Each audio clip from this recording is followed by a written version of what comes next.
The East Texas Substance Abuse Coalition is made up of concerned community members working collectively to prevent youth substance abuse here in East Texas.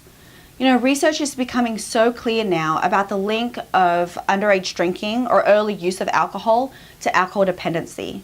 So for example, a teenager who drinks by 15 is 6 times more likely to become alcohol dependent than if they were to wait until the legal age of 21. Unfortunately, here in East Texas, the average age of first use is only 13.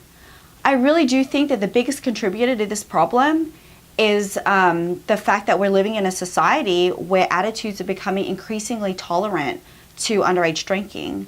It's seen as a social norm, as a rite of passage, and we're really trying to change that by educating our community, our adults and our youth about the dangers and consequences of underage drinking.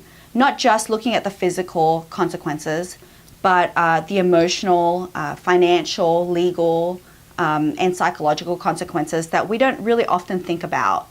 And so we want to be able to get this message out to a wide population. And in order to do that, we have to make sure that our message is culturally and linguistically relevant. And so that's why we formed the Hispanic Substance Abuse Prevention Committee. The Hispanic Substance Abuse Prevention Committee, it's a group of Hispanic community members that we have the task to inform about the problems and danger of substance abuse within our Hispanic community. Being part of the coalition, I have learned that parents are a big part of the influence in their kids, in teaching them of the consequences of drinking alcohol. So for me, it's been very interesting, and I'm happy to learn about that, to put in practice in my own families, and also to be able to teach our community about the consequences of alcohol.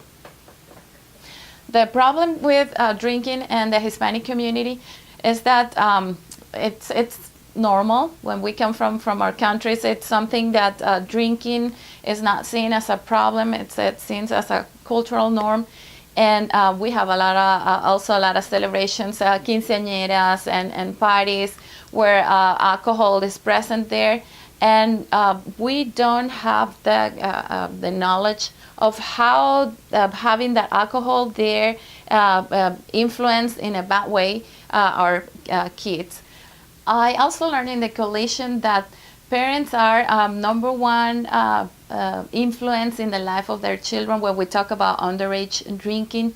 And just by having conversations with them, starting when they're young, and do it often, will help them to have the knowledge of the consequences that underage drinking will have in their lives.